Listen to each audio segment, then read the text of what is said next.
Australia's struggling aviation sector is begging the government for emergency support to help keep airports open during the pandemic. The sector says it's lost more than $3 billion in revenue and fears many cash-strapped regional workers can no longer hold on. Senior political reporter Jonathan Lee explains. Empty airports and masked travellers have become synonymous with COVID-19, but few people know the cost to Australia's airline industry, like its chief executive, James Goodwin. Airports are doing it really tough. We're losing about $320 million a month.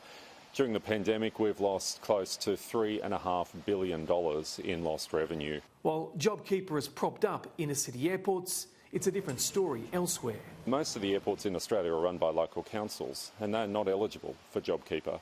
So we know that 70% of the regional airport workforce are either being made redundant, have been stood down or are on reduced hours. Still, they've remained open, keeping the country moving. International travel remains 98% down. At its worst in April, domestic travel was down 97%. The industry hoped domestic travel would rebound during December, but Sydney's COVID cluster ended that. We were hoping to be back at around 50%, and the early indications are that we were really still down about 60 or 65% over the Christmas period. What the industry is crying out for is genuine government support, with most so far going to the airlines. Soon funding for domestic and regional aviation will also expire. That funding subsidises empty seats, encouraging airlines to keep planes in the sky and travel possible.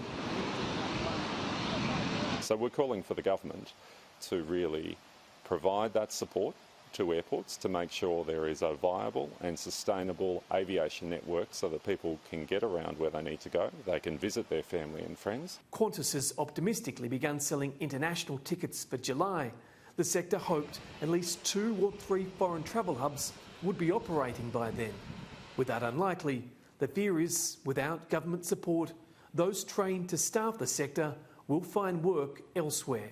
We are planning for a recovery and the nation needs to plan for a recovery. So we need to make sure that we've got a workforce that is there to support the aviation network and to keep our airports open. Because without workers, the industry will stay grounded even longer. Jonathan Lee, Sky News, Canberra.